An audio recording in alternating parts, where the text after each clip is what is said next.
আসসালামু আলাইকুম ওয়া রাহমাতুল্লাহি ওয়া বারাকাতুহু। আলহামদুলিল্লাহি ওয়াহদা ওয়াসসালাতু ওয়াসসালামু আলা মান লা নাবিয়্যা বা'দা। আজকে আমরা শাওয়াল মাসের ফজিলত সম্পর্কে একটি হাদিস পেশ করার চেষ্টা করব ইনশাআল্লাহ। আবু আইয়ুব আনসারী রাদিয়াল্লাহু তাআলা আনহু থেকে বর্ণিত সহিহ মুসলিমের হাদিস 2648 নম্বর হাদিস। রাসূলুল্লাহ সাল্লাল্লাহু আলাইহি ওয়াসাল্লাম বলেছেন, যে ব্যক্তি রমাদানে সিয়াম পালনের পর শাওয়াল মাসে 6টি সিয়াম পালন করলো, সে যেন সারা বছর সিয়াম রাখলো। সুবহানাল্লাহ সুবহানাল্লাহি বিহামদিহি।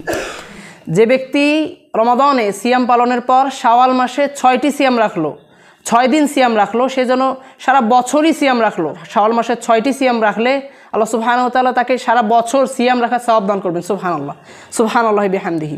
এই হাদিস থেকে আমরা বুঝতে পারছি যে শাওয়াল মাসের 6টি সিয়াম কতটা গুরুত্বপূর্ণ। আমরা যেহেতু রমাদান মাসে 30টি সিয়াম রাখলাম, রমাদান মাসে আমরা 30টি সিয়াম পালন করেছি, অবশ্যই আমাদের পরবর্তী শাওয়াল মাসের 6টি সিয়াম রাখা সহজতর হবে ইনশাআল্লাহ। তাই আমাদের অবশ্যই উচিত হবে শাওয়াল মাসের এই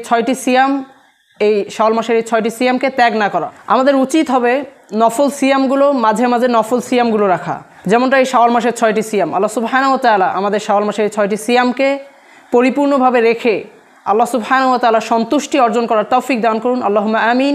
ওয়াসসালামু আলাইকুম ওয়া রাহমাতুল্লাহি তাআলা ওয়া বারাকাতুহু।